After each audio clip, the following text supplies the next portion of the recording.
Hello बच्चों, welcome to Harsh public school Gurugram YouTube channels. तो इससे पहले वाला लेक्चर देखा था बच्चों क्लास 4th का, जिसमें हमने आपको इस चैप्टर में कौन कौन सी चार टॉपिक्स, किस टॉपिक को पढ़ना है आपको और क्या क्या सीखना है, वो डिटेल मैंने आपको A to Z बता रखा है। अगर आपने वो वीडियोस नहीं देखा तो वो वीडियोस भी देखो, जिससे आपको इस क्या क्या बेनिफिट्स है और क्या क्या सीखने को मिलेगा, ये सारे बातें हमने डिस्कस किया है। और अगर आपने देख रखा है तो बहुत अच्छी बात है। तो आज बच्चों में स्टार्ट करने वाले हैं न्यूमरेशंस।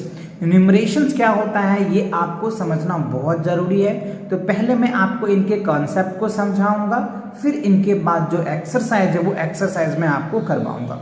तो इस बुक का जो सबसे खासियत बात है तो वो ये है लर्निंग आउटकम्स।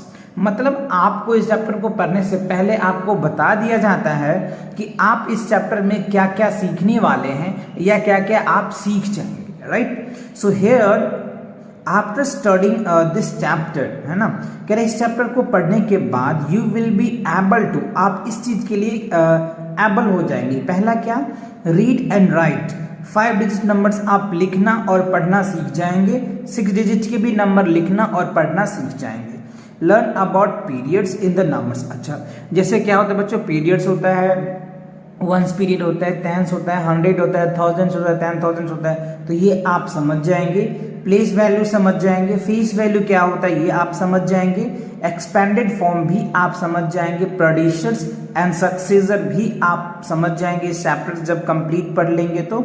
और एस्टिमेट करना भी आप सीख जाएंगे, जैसे नेरेस 10 का, 100 का एंड 1000 का। तो ये बहुत अच्छा है लर्निंग आउटकम्स, जो आपको समझ आ जाना चाहिए कि इस चैप्टर में क्या क्या आप पढ़ेंगे। ओके, सो हियर नेक्स्ट जो है बच्चों वार्म अप भी काफी इंपॉर्टेंट थिंग्स है। सो हियर इज दैट कि राइटिंग अ नंबर्स, तो कहते हैं न्यूमरल्स। अगर मैं न्यूमरल्स की बात करूं बच्चों तो symbol represents a number, right. जो नंबर होता है ना वो न्यूमरल को रिप्रेजेंट करता है। तो इन द सेंस जो ये 5 दे रखा है ये आप देख रहे हैं कि न्यूमरल्स में, और ये भी आपको रोमन न्यूमरल्स है। तो दोनों का जो मीनिंग है ना बच्चों सेम है। ये भी 5 है, राइट, हिंदी में, और ये रोमन में है। तो both numerals which name the number of 5, दोनों का मीनिंग क्या होता है, 5 भी होता है। तो सबसे इंपॉर्टेंट थिंग्स ये है कि न्यूमरल्स की अगर मैं बात कर लूँ तो देखो न्यूमरल जो टोटल होता है ना हिंदू अरबिक में वो 10 डिजिट्स के होते हैं। अगर आप देखिए यहाँ पे तो 0 होगा, 1 होगा, 2, 3, 4, 5, 6, 7, 8 और 9 होता है। तो ये टोटल जो है ना बच्चों 10 न्यूमरल्स होते हैं। अगर आपसे पूछा जाता है कि how many numerals in Hindi Arabic, right, तो आप कितने बोलेंगे बच्चों, 10 बोलेंगे। और बोलेगा कौन कौन होता है, तब आप बता देंगे कि 0 होता है, 1 होता है, 2 होता है, 3 होता है, 4 होता है, 5 होता है, 6 होता है, 7 होता है, 8 होता है एंड 9 होता है। तो ये कुछ वैल्यूज थे जो आपको याद रखने हैं। इन्हीं के हेल्प से आप मैथ में देखेंगे बहुत सारे कैलकुलेशंस को, राइट। चलिए, तो अब इनके अकॉर्डिंग से कंसेप्ट ऑफ प्लेस वैल्यू को हम समझते हैं इजी से। यहाँ पे आप देख पा रहे हैं फेस वैल्यू क्या होता है। फेस मतलब क्या होता है बच्चों, वो कैसा दिख रहा है ना। फेस मतलब वो कैसा दिख रहा है, राइट। तो देखिए कह रहे कि 7 in the 7 2 3 is a 7 whereas the place value of that. तो देखो फेस मतलब क्या होगा, अगर 7 का तो 7 दिखता कैसा है, तो 7 जैसे ही दिखता है। और अगर इसका कहता है कि प्लेस, प्लेस मतलब क्या हो गया, जगह, किस जगह पे वो बैठे हुए हैं। तो आप देखिए यहाँ पे 1 10 100 पे है, तो क्या होगा 700 इनका प्लेस हो जाएगा और फेस 7 ही होगा। समझ आया। तो फेस वैल्यू समझ में आ गया, प्लेस वैल्यू समझ में आ गया। चलिए अब यहाँ पे देखिए कुछ आपको एग्जांपल्स दे रखा है, यहाँ नंबर्स दिए हुए हैं या प्लेस वैल्यू ऑफ दे रखा है। तो 7 का प्लेस वैल्यू देखो, 7 कितना है, 1000 प्लेस पे है, तो इसलिए 7000 हो जाएगा। यहाँ पे 7 किस प्लेस पे है, 100 प्लेसेस पे है, तो 700 हो जाएगा। यहाँ पे देखो 10 प्लेसेस पे है तो 10 हो जाएगा। और यहाँ पे वो यूनिट प्लेसेस पे है तो यूनिट आ गया। तो आपने देखा कि कैसे कैसे प्लेस होता है तो उसके अकॉर्डिंग वैल्यू चेंज होता चला जाता है। आई होप आपको अच्छे से समझ आ गया होगा। चलिए, तो अब आप यहाँ पे देखिए कि do you remember 4 way of showing number. अच्छा, नंबर को 4 तरीके से आप लिख सकते हैं। पहला एबकस फॉर्म में लिख सकते हैं, दूसरा प्लेस वैल्यू चार्ट इस तरीके से बनाते हैं, एक्सपेंडेड फॉर्म ऐसे लिखते हैं, कंपैक्ट फॉर्म मतलब क्या होगा, उसको छोटा करके लिखना। कंपैक्ट मतलब क्या होता है, छोटा करके लिखना। चलिए तो हम यहाँ पे आपको एक नंबर्स दे रखा है, इसको हम ये 4 तरीके से लिख के दिखाते हैं। सबसे पहले देखो 8000 इसमें कितने हो जाएगा, 8 बबल्स हो जाएंगे, 1 2 3 4 5 6 7 8 बना देंगे। इसमें कितने हो जाएंगे बच्चों, 100 पे 1, इसमें कितने होंगे 5, 1 2 3 4 5 हो जाएंगे, और इसमें कितना 4, 1 2 3 4 हो जाएंगे। तो ये तो एबकस फॉर्म में हो गया। अब करें प्लेस वैल्यू चार्ट में, तो यहाँ पे बच्चों 8 है ना, यहाँ पे क्या है 1 है, यहाँ पे 5 है, यहाँ पे 4। एक्सपेंडेड फॉर्म की बात करें तो यहाँ पे कितना हो जाएगा, 8000 हो जाए, यहाँ पे 100 हो जाएगा, यहाँ पे 50 हो जाएगा, यहाँ पे 4। और कम्पैक्ट फॉर्म की बात करें तो 8154। तो ये 4 तरीके का है, यानी आपने क्या देखा, एक ही नंबर को, है ना, आप एक ही नंबर को 4 वे 4 तरीके से रिप्रेजेंट कर सकते हो। समझ रहे बात को, एक नंबर को 4 तरीके से आप रिप्रेजेंट कर सकते हो।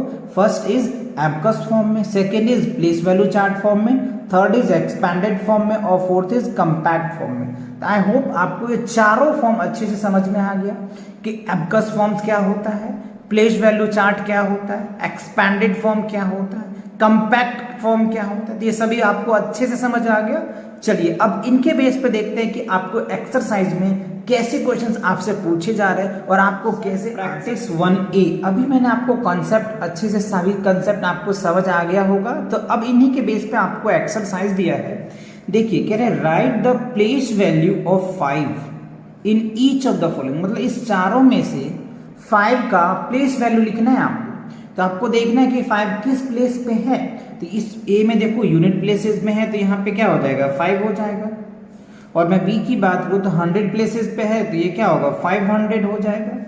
यहाँ पे देखो 5 किस पे है, 1000 प्लेस पे है, तो यहाँ पे क्या होगा 5000 हो जाएगा। ठीक है, यहाँ पे 100 प्लेसेस पे है तो 500 हो जाएगा। तो आपने देखा कि 5 किस प्लेस पे है, उसका प्लेस लिख देना है। ठीक है, अब आप यहाँ पे देखिए right the following expanded form. तो अभी मैंने आपको एक्सपैंडेड फॉर्म समझाया था कि कैसे करना है। देखो 5 है बच्चों, तो आपको पहले 500 लिखना है, 90 लिखना है और 8 लिख देना है। सिंपल ऐसे लिख देना है। यहाँ पे देखो 304 है, तो पहले 300 फिर 0 है ना, फिर क्या लिखोगे 4। अब यहाँ पे 2000 है, तो पहले आप क्या लिखेंगे 2000 लिखेंगे, फिर 0 लिख देंगे, है ना, फिर क्या लिखेंगे 30 लिखेंगे और फिर 0 लिखेंगे। यहाँ पे भी वही सेम फॉर्म होगा, पहले 3000 लिखिए आप, ये सब तो आपने पढ़ चुके होंगे 9th स्टैंडर्ड में ही। 400 लिखेंगे आप, ठीक है, फिर 50 लिखेंगे और फिर 7 लिखेंगे। तो इस तरीके से आपको लिखना है। अब देखिए अगला क्या कहना है आपको, थर्ड में कॉम्पैक्ट न्यूमेरिकल्स, ये भी मैंने आपको बताया था। अभी 4 तरीके बताया था आपको कॉन्सेप्ट में, तो इसको ऐड कर दीजिए तो क्या होगा 56 हो जाएगा। यहाँ पे क्या होगा बच्चों 758, मतलब इसको आपने तोड़ा, इसको आपने जोड़ा, सिंपल सी बात है। ये इस फॉर्म में, इसको इस फॉर्म में लिखना है। तो देखो 9861 है, तो 9861 लिखिए। यहाँ पे देखो 8072 है, तो 8072 ऐसे लिखेंगे आप। तो समझ आ गया ना, अच्छे से कोई दिक्कत तो नहीं है ना, बहुत बेसिक है बच्चों, क्वेश्चन को समझो। इसीलिए मैं पहले आपको कॉन्सेप्ट समझाता हूँ। अगर आपको कॉन्सेप्ट अच्छे से आ गया ना, तो आप एक्सरसाइज के क्वेश्चन को एकदम बिल्कुल बहुत आसानी से कर पाएंगे। तो पहला है कि आप कॉन्सेप्ट को समझो, कॉन्सेप्ट होता है क्या। ओके, सो क्वेश्चन नंबर 4 में देखिए, read the following numbers aloud and then write them in numerals. अच्छा, यहाँ पर देखो वर्ड्स में दे रखा है और हमें कह रहे हैं इसको न्यूमरल्स फॉर्म में लिखना है। अभी मैंने आपको बताया था कि न्यूमरल्स होते कितने, 10 न्यूमरल्स होते हैं 0 से लेकर के 9 तक, है ना। तो उसी फॉर्म में लिखना है। 3512, 3512 तो ऐसे लिखेंगे। 4080 ऐसे लिखेंगे। 6006, ठीक है। अब कह रहे 6006 लिख दिया हमने, आई होप समझ में आ गया, गुड। अब आप यहाँ पे देखिए कह रहा है बच्चों क्वेश्चन नंबर 5 में, है ना, right the numerals in word. अब वर्ड में लिखना है। 6009 तो आप सिंपल लिख दीजिए SIX 6000, THOUSAND 1009 NINE 6009। यहाँ पे 3871 तो आप यहाँ पे लिखेंगे 3000 THOUSAND 1000 8 EIGST 800 HUNDRED hundreds 70 SEVENTY 71, ठीक है ना। तो ऐसे लिख लेंगे 3871 आ जाएगा। आई होप आपको समझ आ रहा होगा, कोई दिक्कत नहीं आ रही होगी। Very good. अब देखिए क्वेश्चन नंबर 6 में क्या कह रहे हैं, right the greatest and smallest 4 digit number. तो देखो ग्रेटेस्ट, तो ग्रेटेस्ट की अगर मैं बात करूं तो 9999 आता है, और जब मैं स्मॉलेस्ट की बात करूं तो ये 1000 आ जाएगा, ठीक है ना। तो ये ग्रेटेस्ट नंबर होता है और ये स्मॉलेस्ट नंबर होता है। क्लियर हुआ, अच्छे से समझ आ गया ना, कोई दिक्कत तो नहीं है ना।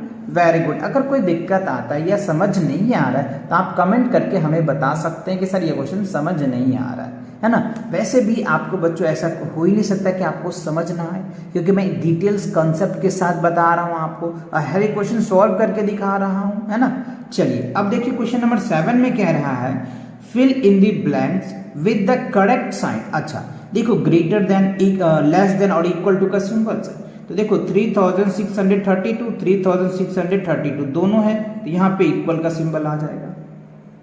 3792 3900 तो ये बड़ा है बच्चों, तो आप इसको इधर घुमाओगे। अब यहाँ पे देखो 1101 और ये 1011 है, तो ये बड़ा हो जाएगा। अब आप यहाँ पे देखिए 3242 तो ये बड़ा हो जाएगा। अब सब producers of 3 digit number, producer of 3 digit number मतलब क्या होगा 899, तो 899 मतलब ये बड़ा हो जाएगा, ठीक है। तो ये आपने देखा कैसे हम लेस देन, इक्वल टू और ग्रेटर देन का सिंबल्स लगाएंगे।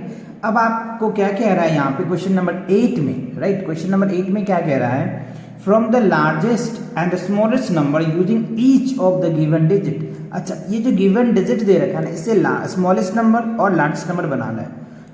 तो इसमें सबसे पहले देखना बच्चों, जब स्मॉलेस्ट नंबर बनाना होता है ना, तो सबसे पहले हम छोटा नंबर लेते हैं, तो 2 ले लेंगे, 2000 हो जाएगा, 2356 आ जाएगा।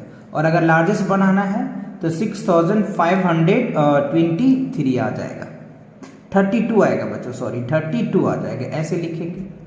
अब यहाँ पे अगर आपको बनाना है स्मॉलेस्ट नंबर तो क्या हो जाएगा 3 है ना बच्चों, क्या हो जाएगा 3 आ जाएगा, 4 आ जाएगा, 7 आ जाएगा, 8 आ जाएगा, 3478। और यहाँ की अगर मैं बात करूँ तो 8743, ये आपके रिजल्ट आ जाएंगे लार्जर नंबर में।